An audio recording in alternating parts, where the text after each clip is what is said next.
Can you hear me? Yes, I can hear you now. Okay, good. Okay, good. Sorry about that. That's okay. We're live, so you're live on the recording. Okay. So, okay, good. All right, let's go. Let me turn that off. We'll just get started. So, Okay. Welcome everybody to tonight's show. I have a very special guest with a book with the same title. The title of his new book, we've had him on, or I have had him on, I think it was back in April of this year. We talked about a book he published. It was Strange Tales of the Parapolitical Post-War Nazis, Mercenaries, and Other Secret History by William Snider. But tonight he's just published another book, which I've read through. The title of that book is, as you see here, if you can see it, A Special Relationship, Trump, Epstein, and the Secret History of the Anglo-American Establishment. So he's decided to write it in three parts. So this is the first part, but he draws a pretty wide group from. I mean, it's pretty interesting how far back these honey traps and kind of sexual blackmail go, all the way back to England for sure. And some of the same cast of characters, or some of the same people from then, are really one degree of separation from some of the people we already know. So, he titles it Stephen William Snider. So, just the title of this book is S. William Snider. So, do you want to go by Stephen or William? Stephen works for me, or Recluse, which is what a lot of people know me by. Recluse. All right, so we did Recluse as well. So, people who haven't heard you in the past or don't know your background, can you tell the listeners about that, and then also how you got interested in writing this book, please? Well, I've been in this racket now for about 10 years. In fact, just a little over 10 years. Visip had its 10-year anniversary on October 10th. That is the blog that I've been the longtime curator of. More recently, I got into podcasting and obviously publishing books. I guess I've been researching a lot of this stuff now for a good 15 or so years on the whole. So it's been kind of cool to finally be able to branch out and do some different type of stuff. This one just was sort of an outgrowth of a lot of the research I had been doing into Trump's ties to Resorts International, which I had started to notice all of the strange ties that it had to Profumo. And then when the Epstein scandal really started to break again in 2019, I started looking at a lot of the British members that I saw in Epstein's infamous Black Book, looked at the names, and it had really dawned on me that there was a lot of overlap with some of the same families that showed up quite prominently in Profumo, and that had started to send me down on a bunch of rabbit holes. Initially, this was supposed to be just one book. Of course, after I think writing like the first chapter or two, I was already up to like 15 or 20,000 words, and decided if I did try to do it as one book, it would probably exceed War and Peace and Tragedy and Hope, that type of thing. So ended up just doing it as a trilogy, and hopefully it'll give me a chance to explore some avenues that I might have had to limit in a conventional one-part book. Right. And so you kind of go pretty far back to a lot of these figures back in the UK, but also some in the US. Can you talk about really the foundational or gestational kind of groups that led up to Epstein? Yeah, well, I mean, of course, a lot of it sort of goes back to the Anglo-American fellowship societies and so forth that started to spring up in the early 20th century. Of course, the Pilgrim Society is a big one. There was Quigley's Round Table Group, which was another one. And a lot of these groups had really sought to forge closer ties with the American establishment at the time. And that had eventually led to these kind of interwar gentlemen's clubs. You had like the Room, you had the Ends of the Earth Club, and that type of thing. And gradually they were brought into the intelligence racket. Of course, they've been kind of used as unofficial spy rings in the interwar years between the First and Second World War. And going into the Second World War, you had William Stevenson show up in the United States. And I think that was really when the honeypot specifically became really prominent here, at least. Of course, in the UK, there have been rumors that this kind of stuff had been going on for much longer. But Bill Stevenson, it's I mean, especially in light of what we're kind of currently seeing now with the fiascos in this election. I mean, Bill Stevenson was really the guy who wrote the book while heading the British Security Coordination here for just rigging elections. But I mean, one of the major tactics that he used were these honeypots. I mean, of course, there was Arthur Vandenberg, the prominent U.S. senator who had been an isolationist and who had effectively fallen into Stevenson's web and had ultimately come out to support Lend-Lease and later relieving the British war debts. And there had been some other ones as well. So that had been kind of the prism that I started to look at all of this through, and how these, different players, these families are kind of intertwined in all of it. And it goes back to the UK. I mean, in between the war years, but it really started kind of leading up to World War II. Can you talk about the connection to the UK intelligence to the US and how this kind of honey trap was has developed on their side of the pond, so to speak?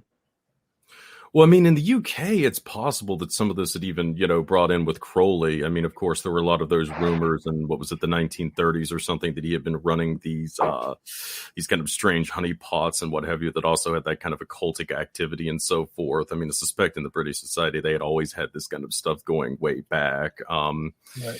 But yeah, and he was only involved in the upper crust of UK society anyway, so he's probably just hanging out with the elite back then. Yeah. Well, I mean, they had a lot of these different types of characters who kind of existed on the outskirts of British society, who the intelligence services seem to have found a lot of use for. I mean, certainly they seem to have had a flair for the dramatic. I mean, at the same time, they were running Harry Houdini at one point, and just a lot of other strange characters for sure. But I mean, I think to some extent it was probably an outgrowth of the British public school system. I mean, obviously, there's been so many tales that have come out of just the litany of sexual abuse and hazing and bullying that so many of the kids were subjected to there. And I mean, who knows? It might have been that this was also an early way of gathering blackmail on them. And certainly, it just kind of seems like that. Just that whole mindset was really institutionalized in British society. And then when you get into Profumo, I mean, you've also got the stranger elements, the more occultic type stuff. And that, of course, almost inevitably invokes the Hellfire Clubs and what was it, the Moravian Church and some of this other strange stuff. So, right. So the Hellfire Clubs goes back to the 18th century. So these kind of elite groups meeting in specific places or hidden away mansions or something like that goes pretty far back. And I suspect, all the greats. Anyway, can you elaborate on that? Well, I mean, in British culture, I mean, certainly you could probably see at least going back to the 18th century. And ironically, I actually think it was probably a big part of it, at least, was some of the weirder sex cult stuff probably came at least from the East India Company. I mean, when you look at the Hellfire Club, obviously several of the prominent members have been major figures within the East India Company. And it was kind of the same thing with the Moravian Church, which is some speculation where Tantra had originally gotten to Western society in the first place. And again, they also had a lot of missionaries that had gone into India, and many of them working under the banner of the British East India Company. So it was kind of interesting. I mean, we don't really think about this connection a lot, but the East India Company and the officials were many of the first Westerners to really witness Tantra firsthand in administrative capacity. And it seems like that was kind of a transference point going into the late, 17th century, early 18th century. And it certainly seems like that kind of led to some of these just strange sex cults that began to proliferate amongst the British establishment during the 18th century. Right. I mean, they're always there, but can you talk about how that kind of led up to the interwar period and some of these characters that, kind of led up to Profumo? Well, I mean, definitely with the families. I mean, you obviously have sort of the Crowley connection and some of these other strange people like that. one of the big ones that I'd really focused on a lot was the family of Julian Amory, who I think was certainly a central figure within Profumo. I mean, his father had been part of the whole round table circuit. And, there was obviously the interesting thing with his brother, John Amory. And I should preface by saying Leopold Amory was certainly an early Zionist. I mean, in some accounts, he was actually the author of the Balfour Declaration. He was, I believe, at least half Jewish, if I'm not mistaken. So there had been this element of Zionism. He had his two sons, John and Julian. John was at least a quarter Jewish, and he became just an absolutely fanatical Nazi during the Second World War, to the point that he had become a full-blown propagandist for the Nazi regime, kind of the Jewish version of Lord Hee-Haw for the British government, effectively. Right. But the thing that I had found out about John that was so interesting is he had been subjected to a lot of this sexual abuse in public school system, and then while he was still a minor, he had actually begun prostituting himself to much older male homosexuals, which I think was a way that his brother Julian, who would later become such a major figure within the British establishment, had been exposed to this. And I mean, it must have been really quite shocking because, again, Leopold was, a very powerful figure within the British government. And I mean, certainly it's kind of striking that his son would end up in this, kind of ring essentially as a prostitute. Yeah. And Leopold was close to Chamberlain, Churchill, also a member of the Fabian Society, Freemasonry, coefficient. So networked in these, I mean, that's kind of a common theme in your book, is these kind of elite clubs that these guys all kind of interrelated or connected to. And it's kind of amazing. I mean, Leopold really hasn't gotten more attention because, he was a Fabian socialist, a major bigwig in the Council on Foreign Relations, a Freemason. I mean, he had pretty much every box checks that you could think of. But I mean, it's just amazing. His son ends up essentially being in one of these kind of honey traps. And then later his other son, his younger son, Julian, would really become the major coup master for the British in the post-war years. I mean, you look at Egypt, Yemen, Iran, certainly. I mean, he shows up in almost all of them.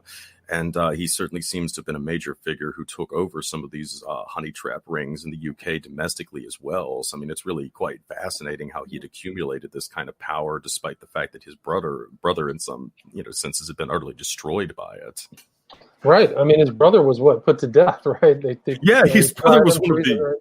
Yeah, he was one of the only British subjects to be executed for treason, and this was after Julian had tried to essentially forge his citizenship in Spain during the war. Right. I mean, they still put him away. But what you had an interesting thing about Crowley and Boleskine was the one of these families was the Clan Fraser. Can you talk about that? Oh, yeah, Clan Fraser of Lovat. Yeah. I mean, they're quite fascinating. Of course, if you're a fan of the show Outlander, one of the main characters, Jamie Fraser, is an extension of Clan Fraser of Lovat. Of course, you see Simon the Fox, I think, in the second season, who was one of the more notorious figures. He was ultimately beheaded after the Jacobite rebellion had been put down. It was, I believe, his third or fourth son who had been the one who had originally built Boleskine towards the end of the 18th century or something to that effect. And it had remained within the family, really, I think, all the way up to the time when Crowley had procured it in the early 20th century. And even then, Lord Lovat, the patriarch of the family, was one of his closest neighbors. And then there was also, was it the Lovat-Tyler branch of the family, Fraser-Tyler branch of the family, who were also nearby. So, this Fraser family, who, I mean, obviously play a big role in my book. I mean, they were also very integral to Profumo and a lot of other shenanigans, had this close association with Crowley and also Loch Ness. I mean, that whole area around Loch Ness had really been in the Clan Fraser of Lovat's family for decades, up to the time that Crowley got there. And I'm sure, as you know, I mean, there's been reports of just all kinds of high strangeness going on from that Loch Ness area for years and years. So, and Boleskine too. So Boleskine all the way up till today. So associated with a very high strangeness. So for people who don't know, I don't think Americans have heard much about this story, or that maybe they've seen the movie Scandal. But can you talk about the basics of Profumo and how important it was to that early 60s UK government? Sure. Well, I mean, it basically revolved around a love triangle that involved John Perfumo, the namesake of the scandal, who had been a cabinet minister in the government of Prime Minister Harold Macmillan. And it also involved a showgirl named Christine Keeler, and finally a Russian, Yuri Ivanov, I believe his name was, who was the Soviet military attaché and also an agent of the GRU, the Soviet Union's principal military intelligence service. Obviously, this proved to be quite embarrassing that a senior figure of the British government was having an affair with a woman who was also in bed with a Soviet spy. And this led to Macmillan's government ultimately going down in 1963. The affair had taken place in 1961. But the really, I think, unsettling thing about the affair from the perspective of the British establishment was that it kind of revealed about them. I mean, the major figure behind Christine Keeler had been a quote-unquote society osteopath named Stephen Ward, who had run her and many other girls, many of them who were just barely legal and had been selected because they could still pass for teenagers for the British establishment. And, this kind of got into some very dark netherworlds. I mean, the party initially where Christine had met Perfumo and I believe also Ivanov for the first time was at an estate called Cliveden that was overseen by the Astor family, another one of these kind of storied British families that had been around for a long time. And one of the guests of honor at this family was the infamous Lord Mountbatten, Uncle Dickie to Prince Philip. And of course, if you've followed any of the kind of pedophile scandals that have come out of the UK, you probably know that Mountbatten has been deeply implicated in a lot of this stuff, specifically the Kincora Boys Home scandal. So, you've got him in close proximity to Ward and all this stuff. And I certainly think going all the way back there into the early 60s, there was a lot of fear that if people started looking too closely at this, it wasn't just going to be this particular scandal with Ivanov and Keeler and Perfumo that would come out, but also what else the British establishment was getting up to at the time, which was a lot more decadent than just, sleeping with some showgirls who were adults. Right. I mean, there was this huge network, and they kind of leave that out of the Perfumo scandal.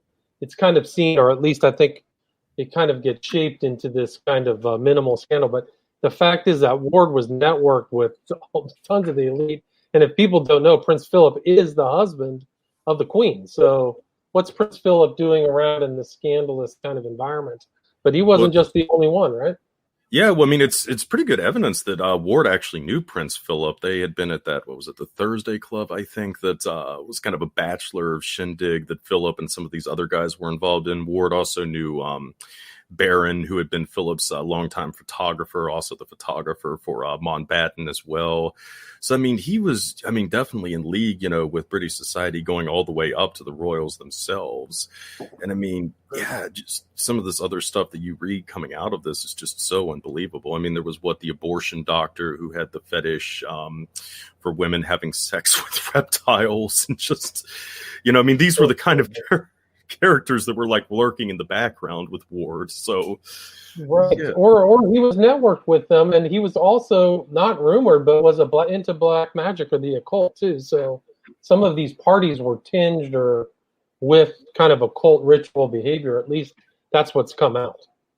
Yeah, well, I mean, that was, what kind of inspired the cover for this, which I know was pretty raunchy, but I mean, this whole thing with these women, in these Masonic aprons and with the whips and stuff and the canes, I mean, that really does have a basis in reality. I mean, they would have orgies with this kind of strange stuff. I mean, there would be kind of ceremonial proceedings to it.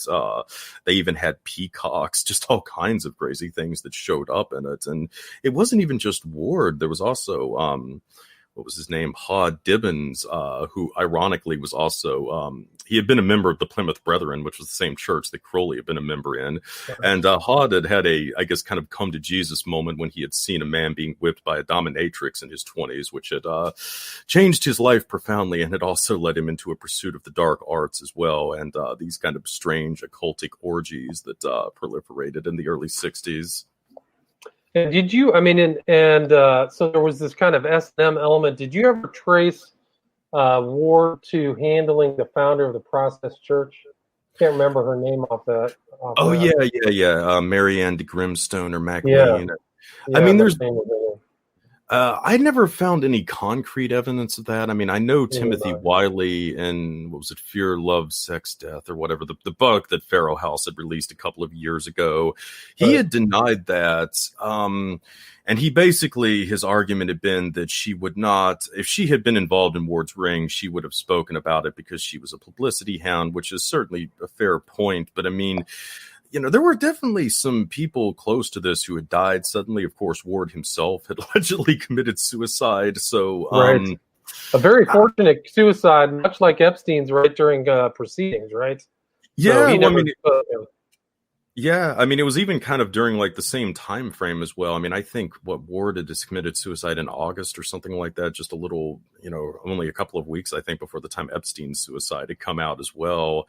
But Marianne definitely, if she had been involved in this ring, probably would have a pretty good reason to keep her mouth shut. I mean, especially, this would have been around the 60s, 70s, I'm guessing, when Wiley would have even asked her about that. So, I mean, this is when a lot of these figures were still alive. They would have had a lot more to lose to boot as well. So I think there's potentially more substance to that than what some people would realize.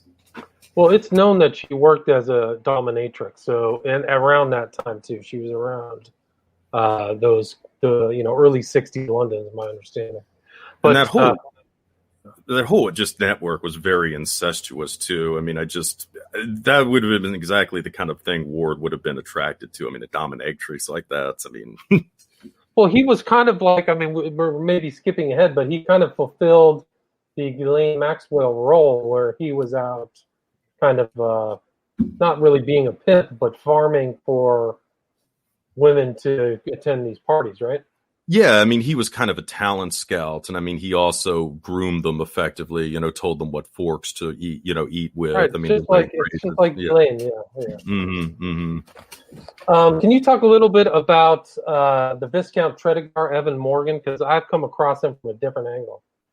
Yeah, I mean, he's definitely an interesting one. Good old Lord Tredegar. I mean, that's kind of brings in an interesting Catholic element that I would have liked to have gone more into. But I mean, he was a Knight of Malta, and so were several of the other figures that I had encountered in this. And then, of course, I mean, I think you had, what was it, the one Montesigur who had been the eventual Pope's boyfriend or something that Ward had encountered. But yeah, I mean, there was just this strange network of these Catholics and so forth. Of course, Lord Tredegar had allegedly had an affair with, what was his name? The guy who had written the book, Dust in the Wind or something like that. Do you know the one I'm talking about? It doesn't come to mind. The Dust Never Settles? Dust Metal Souls, yes, Robin Byron's or something like that. But yes, I mean, he was the guy, I guess, who had started to really blow the whistle on some of these, elite pedophile rings with that book back in the late 80s, early 90s. It also sort of made the connections to Crowley and so forth. But he had been Tredegar's lover, I believe, going back into like the early, post-World War II years when he was still a teenager. So, I mean, he intimately knew that whole world. And I mean, he would later turn up as a friend of Stephen Ward's in his later circles. Tredegar, I think, he died. That book is a suppressed book. Were you ever able to obtain it? I think Jason Horsley had sent me a copy of it at one point, but I haven't gotten around to reading it yet. But and he had written a couple of other ones afterwards, right? Right. Yeah. No, I was going to refer you to Horsley if you needed a copy because I know that he has a copy. He was the one who told me about it. But yeah. So Stephen Ward, Into the Occult, comes from the U.S. is a very kind of ambitious networker, social butterfly, social riser. But he met like these incredible people all the way through, right? Yeah, well, I mean, the guy who had actually put him on the map initially was Averill Harriman, who was, Skull and Bones. Averill Harriman? Yeah, Averill Harriman. Yeah, Skull and Bones. I mean, he was the U.S. ambassador to the UK. Right. Osteopathy hasn't really caught on in the UK at the time, so Harriman was the guy who had originally sort of introduced him around. I mean, he got to treat, Churchill. I mean, a lot of the other bigwigs and so forth. So, yeah, right. I mean, definitely he knew how to network. Yeah, I mean, it seems like that was his real desire to be a part of that, was to kind of live the high life. But these guys, he was also into high-stakes poker. I mean, gay establishment at that time. Ward was really networked with kind of more seedier elements of that society at that time. Yeah. Well, I mean, he had obviously the ties to the Claremont Club, which would become such a big thing in UK society in the 60s and 70s. That was, of course, the big gaming establishment that had been set up, the legendary casino there in the Mayfair district. Um, yeah, there were a lot of shady characters there, and of course, since it's a gaming establishment, that inevitably brings organized crime into the picture, and that's not really surprising, since again, this type of prostitution and so forth also overlapped a lot with it. And interestingly, I mean, when you get into the stuff with Claremont, you've also got the Cray twins who come into this as well. Of course, they were quite famous gangsters in the UK during the 1960s, and also, there was the allegations that they were procuring young boys for some of these British VIPs as well. Right. And then there's Boothby. There's all these other kind of what's the other guy's name who was supposed to be Crowley's heir? Can't remember his name right now. But all these other kind of notorious kind of characters were around that time, and there were more women than just Keeler in that group, because there were other kind of honey trap type of females involved, right? Oh yeah, there was Mandy Rice Davis, who was like another one of the big roles. I mean, obviously, quite possibly Mary Ann, as we were just talking about before. Oh gosh, there was the one Czechoslovakian chick too, who later ended up in some intrigues in the United States. So Marina Nostovich or something like that. Not Novotny, or what was the other one? That's the one. I mean, it kind of overlapped at that time across to the U.S. too, because some of the Profumio affair affected the JFK presidency, right? Yeah. Well, I mean, it looks like that Kennedy had slept with at least two women that were affiliated with one. The first one was the girls just alluding to before, Marina Notviko or something like that. She was actually married, quote unquote, to Hod Dibbons, who I just mentioned before. He was the guy that was into a lot of these black magic orgies and so forth. He had been a part of the Plymouth Brethren, as Crowley had been. And she had gone to a trip in New York around Christmas 1960, shortly after the U.S. presidential election. It was rumored that she had potentially had an affair with JFK at this time. She had to leave the U.S. quite suddenly, I believe in early 1961. The FBI was in hot pursuit after her, though she later claimed that it was the CIA who had helped her flee the country. And then there was the other woman, Susie Chang, I think, who was much more closely connected to Ward. In fact, there were quite a few witnesses who come forward later and said that she was one of Ward's girls. And she also appears to have had an affair with John F. Kennedy during this time as well. And that probably is one of the major reasons why so many red flags were raised by the Profumo scandal here, because you've got a sitting U.S. president possibly involved in a ring that Soviet intelligence might have also penetrated. Right. I mean, that's the whole thing, is one of these girls an agent? It's pretty incredible. There's a lot of things that happen, too, in this book where one of the guys involved, Ward, was actually involved in the Cuban Missile Crisis, right? Yeah. Well, I mean, the UK was actually using Ward and Ivanov as a kind of back channel to the Soviet Union. I mean, they had grandiose designs that they were, going to try to broker a peace between the US and the UK, set up a summit, I guess, in London or something to that effect. So, yeah, I mean, that was certainly quite a coup for a society osteopath. Yeah, no, very strange. So he's clearly in some kind of weird network. And he also knew another notorious figure, which is J. Paul Getty, right?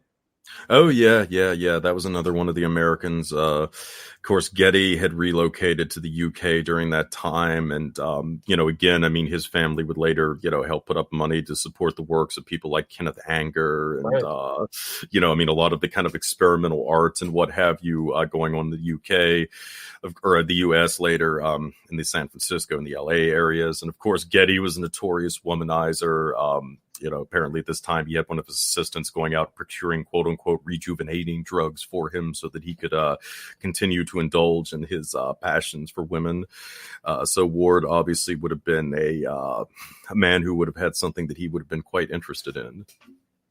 Yeah, so they had a mutual interest. I mean, some people have described the Getty Senior as his life as Priapic, like Priapus of Greek mythology. Like, there's crazy stories about him, and even his son Junior was networked with all those people around the 60s as well, and did all kinds of strange rituals like get in tombs and stuff. I think he was the one who financed Kenneth Anger. So whenever Anger wanted to fly across the Atlantic, J. Paul Getty Jr. would pay for it. Yeah, I believe you're correct. But yeah, they had so many. I remember reading a story with Kenneth Anger where he was talking about how they had just so many of these characters at the old man's house that I guess he had finally started to put payphones in because they were making all these like long distance calls. And he was like, I'm not paying for this crap anymore. You guys are going to pay for it. But that's the thing. He was, I guess, at one point the richest man in the world, but he was really cheap. I know one time Ward and Ivanov had gotten drunk. They had gone over to his mansion, called a cab from there, had driven around, couldn't find out where they were going, had gone back and asked Getty to pay for the cab fare. He's this richest man in the world. He's like, no, I'm not going to pay $10 for your cab fare. So, and I found it pretty interesting that Klaus von Bülow worked for Getty, and so von Bülow is represented by Dershowitz, right? So it's actually, and Dershowitz is whose attorney? Epstein's, right? Yeah. At least his attorney. I mean, it's not, because a lot of ways Ward really was a kind of Epstein-like figure in his era. So, I mean, I guess in a lot of ways it is kind of fitting that they come full circle like that. No, it's interesting because he really was like the good time guy and, not kind of a little bit of an outsider. Yeah, society climber very much. Right, society climber. Yeah, it's very similar mold. And, I mean, there's just so much wrapped into the Profumo affair. Can you talk about William Allen Hitchcock and his connection to that? Yeah, well, that definitely brings up some interesting ties to what had originally got me interested in this, which was Resorts International. But William Mellon Hitchcock, obviously, he's the scion of the famous or infamous, depending upon one's point of view, Mellon family from Pittsburgh, the owners of Gulf Oil, the Mellon Bank. They've been, obviously one of the most storied American dynasties for decades now in this country. He was an heir of this family. He is, of course, most well known for his involvement in LSD. He originally had put up Timothy Leary at his estate in Millbrook during the mid-'60s. After he booted Leary out, he'd relocated to the West Coast and had eventually become the financier for the Brotherhood of Eternal Love, which by the end of that decade was the largest LSD syndicate in the world. But before he got involved as an advocate for LSD, he was in the UK. He was renting a flat out at one point where reportedly he was throwing orgies and so forth. And it was into this netherworld that he encountered Stephen Ward, along with his roommate, certain American private detective called Thomas Corbally. And those two kind of became central figures in the scandal eventually breaking in 1963. Yeah, it's incredible. Corbally, I mean, he's 84 years old, but he comes back to the U.S. and turns up in the Heidi Fleiss scandal. God, I mean, who knows if she was selling off. She had a black book too, right? She had kind of an infamous black book.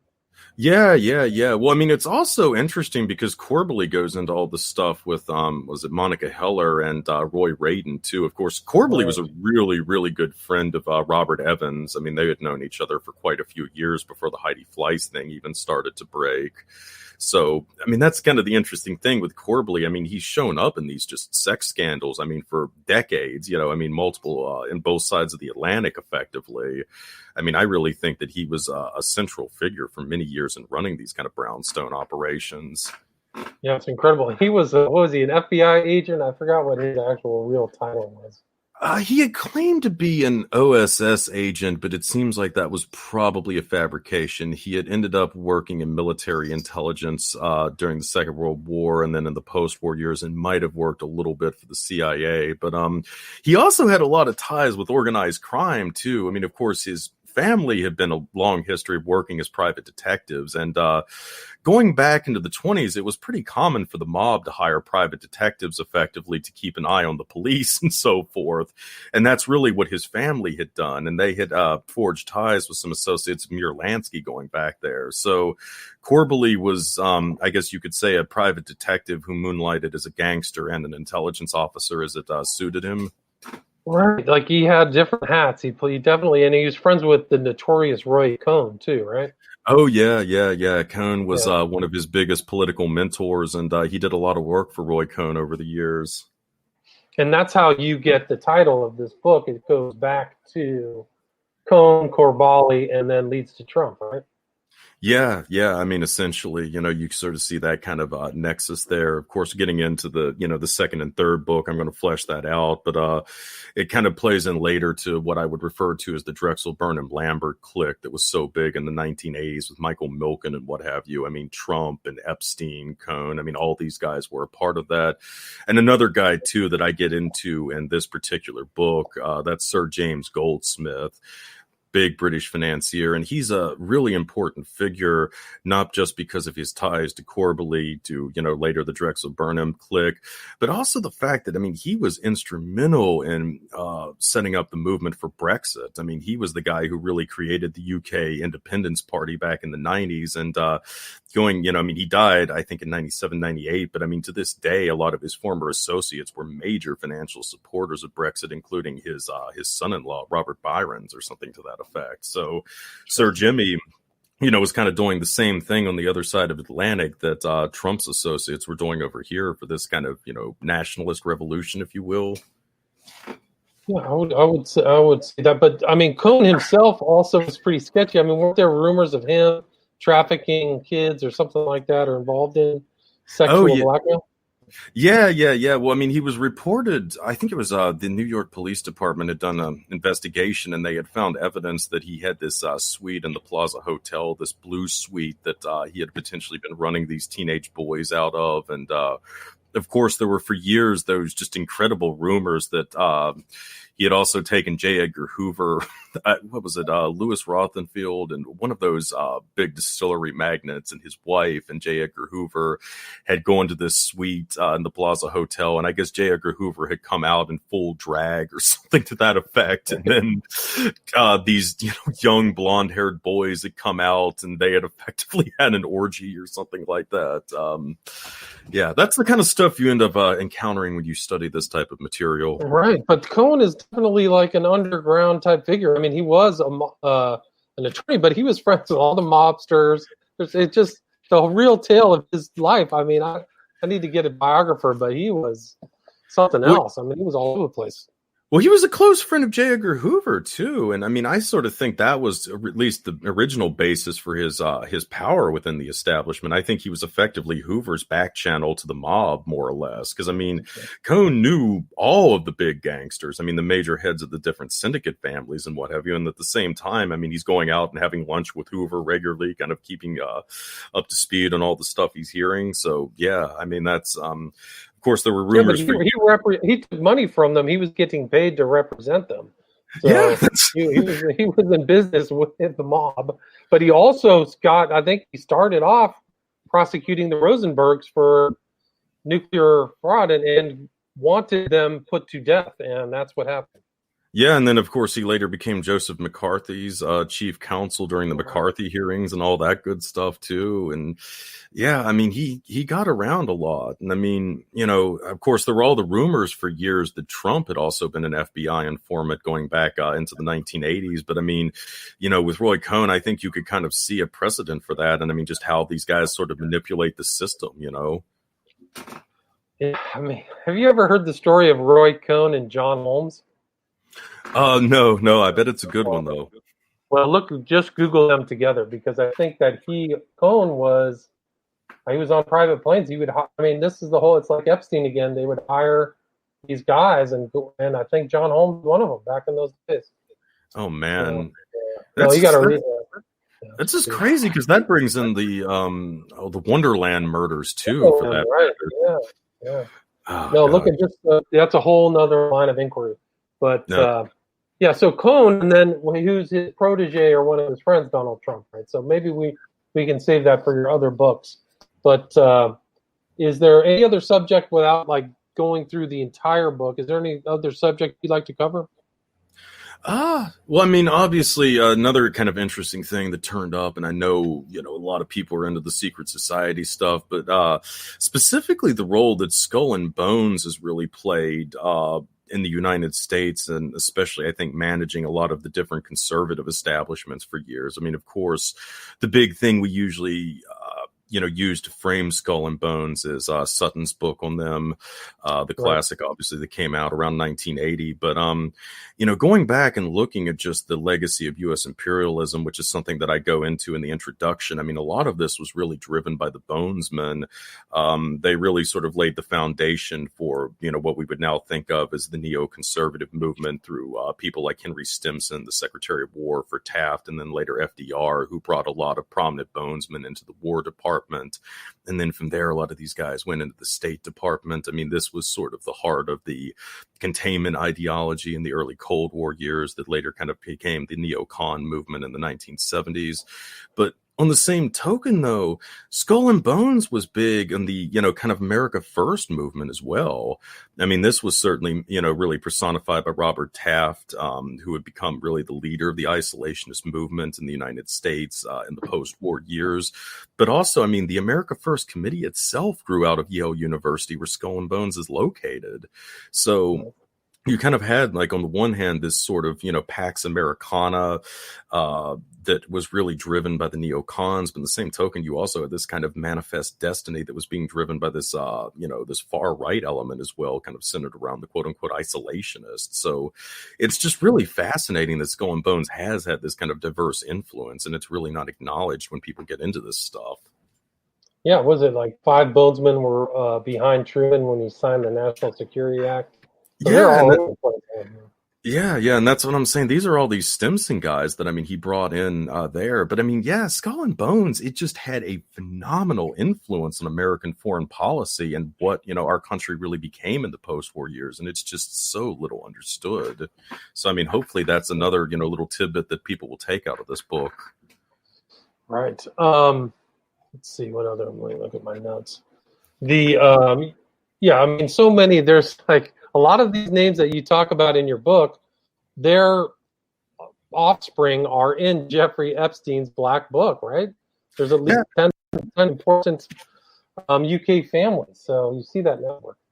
Yeah, and I mean, you see some of the American ones too. I mean, obviously you have the ties to the Kennedys. I was going to point out earlier, but I mean, the Getty family is another one that shows up in Epstein's Black Book as well.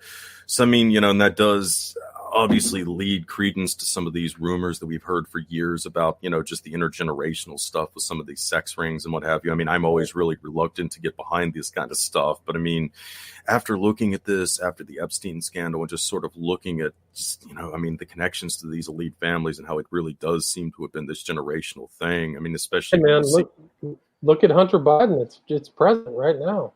Those pictures on his laptop. I mean, you want to start naming names. Some of those, yeah. I mean, you want to talk about depraved. Wow. His niece. I mean, come on. Yeah, I mean. His sister-in-law, tons of for-hire escorts, just tons of meth. It looks like meth. I don't think it's crack. Anyway, are you available to take some questions from the chat? Oh, yeah, sure. Okay. Anybody want to ask any questions of Steve Snider? Let's see. I think, can you expand on the AA establishment? I think he means the Anglo-American establishment. Okay. Well, I guess that's sort of a complex topic here. I mean, I guess you would have essentially like your mainline Anglo-American establishment, which has been driven by the Pilgrim Society, the Council on Foreign Relations, that type of stuff. And this is really what had eventually emerged as the kind of globalist faction that we now look at when we're looking at the Bidens and the Clintons and a lot of this type, different type of stuff. But within the British wing, there was always a lot of dissent. These guys had really always viewed the special relationship as a means of creating a kind of Anglo-American empire, which the Americans had just never really been that interested in. Going into the 50s, when it became evident that the United States was not going to support the continuation of the British Empire, there was a lot of dissent in the ranks. And this is sort of what we get into in the first book, Special Relationship, especially with Julian Amory. Basically, these guys wanted to take a more nationalist approach that would, maintain the UK as a major powerhouse. And a lot of these guys would eventually drift into Le Cow in the 1960s, 1970s, and so forth, which I mean, if obviously you read anything with my blog, this was just huge, and a lot of these blackmail operations involving minors and so forth. But this really, I think, began a kind of insurgency for what I would say is the alternative Anglo-American establishment, or the alt-right Anglo-American establishment that would eventually emerge with Trump and Brexit in the early 21st century, and essentially is a rival to this sort of globalist vision. But ultimately, though, they are both internationalist cliques, really. It's just basically a matter of approach. I mean, one side wanted something that was slightly more inclusive, whereas the other side really has always wanted this kind of broad Anglo-American empire to govern the world. Gotcha. So that's like the Anglo-American establishment. And for people who haven't read your blog, can you go back through and where can people find this book? Can they buy it from your website, or is it Amazon? You can get it at Amazon going into Christmas time when the physical copy will be out. Currently, it is available at the official store for my podcast. It is thefarmpodcast.store. That's all one word, thefarmpodcast.store. And then my blog is Bisup, BISUP, VIEW.blogspot.com. Been there for about 10 years now, and I've also got my podcast, The Farm, which you can find at thefarmpodcast.com. All right, you've had some excellent guests on there. I haven't listened to a lot of the shows, but you've had some fantastic guests. How many episodes have you done so far? I believe it's 63 now, and yeah, I mean, we've had Richard Spence, we've had Jason Horsley a couple of times, Chris Knowles, Douglas Valentine, Doc Future. Definitely, it seems like every day we're getting some better guests on there, so awesome. Definitely check that out too. Great. And did I miss anything? Is there anything else you'd like to add other than contact you at social media, or is the best way to people to ask questions through your website? Yeah, just ask me through the website or my email address, recluseofbabylonia@hotmail.com. So definitely that's usually the best way to get a hold of me. Or if you do enough searching on Facebook, you may just happen to find my accounts. Okay, great. Well, thanks so much for your time. Again, the author is S. William Snider, or Steve Snider. Title of the book, A Special Relationship, Trump, Epstein, and the Secret History of the Anglo-American Establishment. Highly recommended. Lots of great information. People go to Visup. It's Visup.com, VISUP, right? VISUP, VIEW, visupview.blogspot.com. Gotcha. Visup Blogspot. Yeah, tons of great articles there as well. Great research. Thanks so much. Thank you, William, for having me on. All right, have a good night.